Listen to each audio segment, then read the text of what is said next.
All right, we're conducting this experiment in conversational exposition, verse by verse, in fair depth. I mean, I suppose we could go in greater depth, but I think we're treating it with pretty fair depth. And now we come to Exodus chapter 22, verses 18, 19, and 20.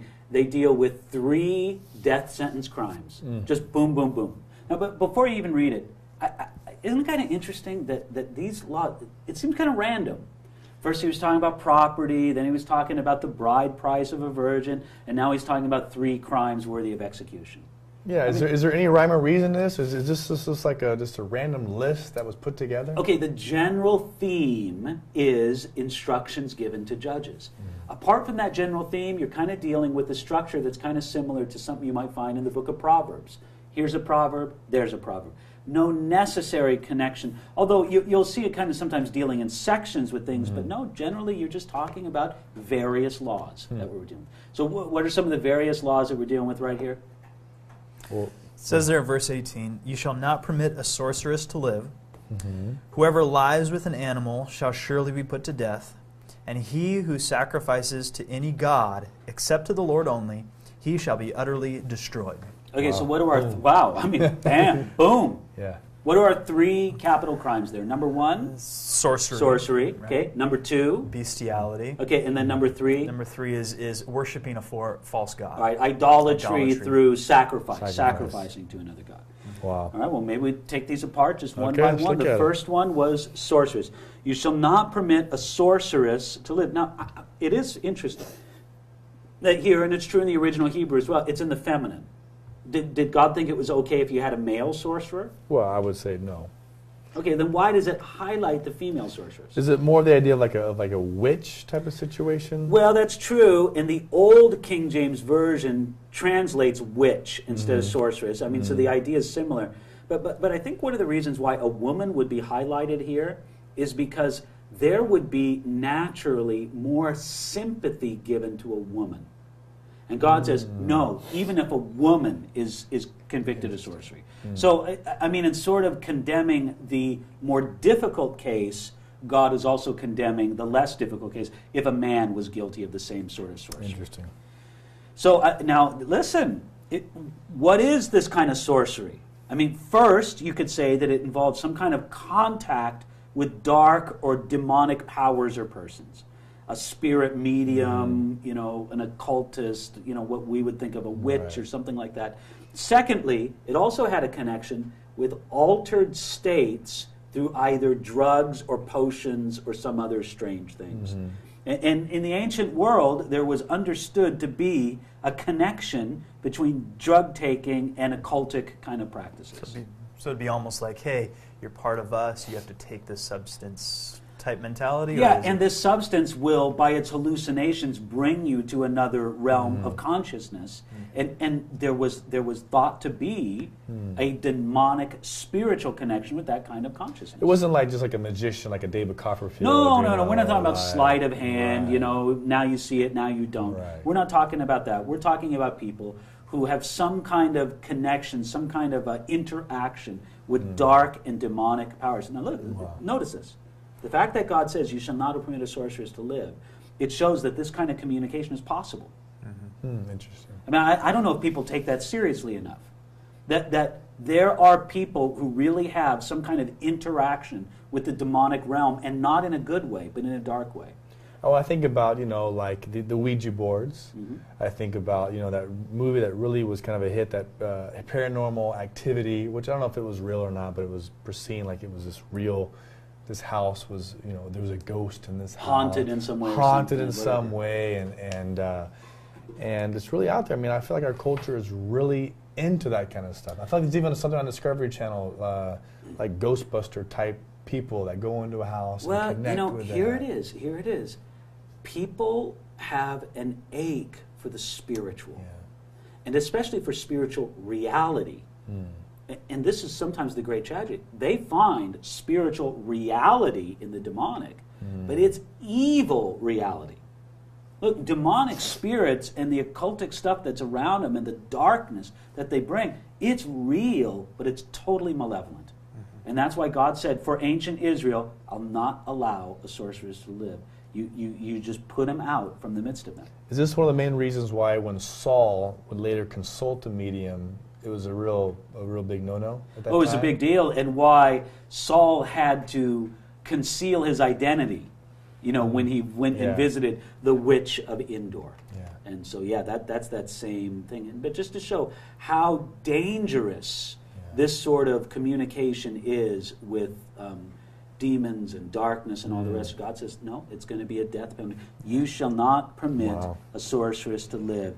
The combination of occult practices and drug-induced altered states, it was seen as being so destructive to the culture and to the moral fabric of ancient Israel that God gave this very strong law. I love what G. Campbell Morgan says. He says, it is clearly against the will of God that in this life men should hold any communication with the spirit world, save that of direct fellowship with himself through his Son by the Holy Spirit. Wow. I mean, it really points back to just God's desire for us to worship him and to go before him and to have communication with him and him alone. There is a world of the Spirit, and there is a world of spiritual communication that God opens wide open to all who will come to him by faith in Jesus Christ. But there is another world of the Spirit that God says, no, this is forbidden. Don't go there. But there's also connection, just briefly to go back, connection with drugs as well. Yes. And the idea of being hallucination, everything's also in the same type of realm of sorcery, drugs. You can almost point to the same verse for kind of the absolutely. negative I attitude. mean, people point out that in the Greek translation of this and in the New Testament, the idea of sorcery, they even translate it with the Greek word pharmakia, from which we get our word pharmacy because of this association. And I suppose it's possible that the association with drug taking can be exaggerated. But at the bottom line, I think it's true that drug abuse, especially hallucinogenics, it opens up doors to the demonic that any sensible person would not go into. And so, there it is, utterly be destroyed. Or like Campbell said, it is clearly against the will of God. Your Ouija board, clearly against the will of God. You're, this thing. How about the magic 8-ball that I shake? Will I, what's... Are you seeking that really for guidance? The magic 8-ball there? Yeah, no. If you're using it for real guidance, get rid of it. Yeah, that's right.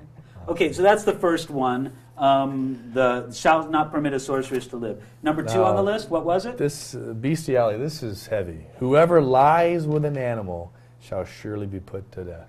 Now, surely it's speaking in a euphemism here, correct? I mean, lies with an animal, it's speaking of having sexual congress or sexual relations with an animal. I mean, by the way, shouldn't we learn something here? I mean, this is gross, what the Bible's talking about here, but it's stated in the most tasteful way possible. And I mean, I think that kind of should instruct the way we speak about things. Yes, speak about them straightforwardly, but in the most tasteful way possible, with a sense of decorum. So if you think about that line there in verse 19, it could be phrased much more, I don't know. Intensely, graphic, or perhaps. Grossly, crudely. It might be a good word for it. Why would God speak against this? Yeah, is it something that... Doesn't this seem random? It just kind of seems no duh. Well, again, if we could transport ourselves back to ancient Israel, bestiality was common in the ancient world and in some systems, such as it seems to be among the Canaanites, where the Israelites were going. Bestiality even had a religious and a sacred significance. We often don't appreciate it.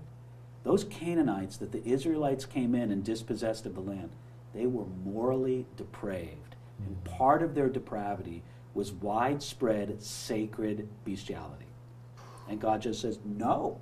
Whoever lies with an animal shall surely be put to death. It was prevalent among the Canaanites, and it seemed to have some sacred or religious significance. Was it for pleasure purposes or for worship purposes? I think they would combine them. Combine them, yeah, I think so. And don't we often want to take whatever we perceive as giving us pleasure and assign some worship significance to it, to kind of give us more of an excuse, more of a rationalization to do it? Definitely. And look, I wish I could say that the day, that this is unnecessary command in our present age. But listen, you got to know that there's a subculture out there in the Western world and perhaps beyond. Look, I'm certainly no expert in these items, nor do I desire to be. But there's this subculture out there that practices and promotes bestiality. And we just look at it and sort of our stomach turns with revulsion. But, I kind of got a logical question to ask you guys. If we were to say, no, no, we'll draw the line there. Listen, if somebody's going to take this Bible and throw out biblical morality when it comes to sex, well, why should we draw the line there? Yeah. Well, I mean, if already we hear things like, well, it feels good. This makes me feel good, so I'm going to do it. What can you say to me that this feels good to me? If the rule for our sexual conduct is, if it feels good, I'll do it, then why not? Yeah. I mean, just let's be honest. Indulge in it. Right. I mean, take it to the nth degree. Right. And listen, I'm not equating, for example, homosexuality with bestiality. I'm not equating the two. But I am saying, if you're going to throw off God's rules in one area, okay, I know God says this about premarital sex, but who cares?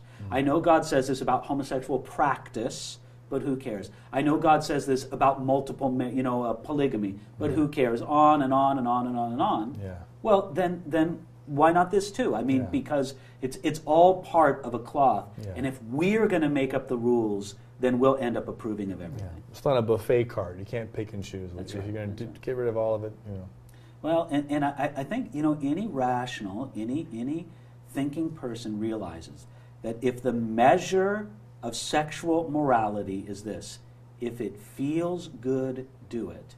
It's destructive not only to the individual, but to the culture at large. And there's going to be a high price to pay. All right, let's just take a look at this last one. We can maybe look at it fairly quickly. What's verse 26? It says, he who sacrifices to any god except to the Lord only, he shall be utterly destroyed. Okay, so the first one was about sorcery or witchcraft. The second one about bestiality. Now third here we have idolatry by sacrifice. And he says destroy them. You know what I find interesting about this law? Is how rarely it was enforced in ancient Israel. And when you take a look at the subsequent history of Israel, there was a lot of idolatry. Yeah. There were always the high places, and this to Baal, and that to Ashtoreth, right. All kinds of, idolatry. Very rarely was this practice, or was this law carried out, I should say. One exception I can think of was in 1 Kings chapter 18, with Elijah at Mount Carmel with the prophets of Baal. There he executed the prophets of Baal. And that was one of the few times that this law was actually observed. But yeah, that law, God said, no, you're going into a land where they worship other gods. You need to stay faithful to me. I don't want you to sacrifice to any other gods. Yeah, I feel like we read that a lot. This guy became king, but he did not tear down the high places. Right. This guy came in, but he kept the high places. And at the very least, he approved of or he sanctioned this sacrifice. So you have these three capital crimes. You end with this thing about not sacrificing to any other god. I mean, don't you think it's fascinating that idolatry is really shown? Or let me do this. No, let's come back to idolatry. Let's say you can really tell the God that you worship by seeing what you'll sacrifice to. If you worship Jesus Christ, if you worship Yahweh, the covenant God of Israel, you'll sacrifice for him.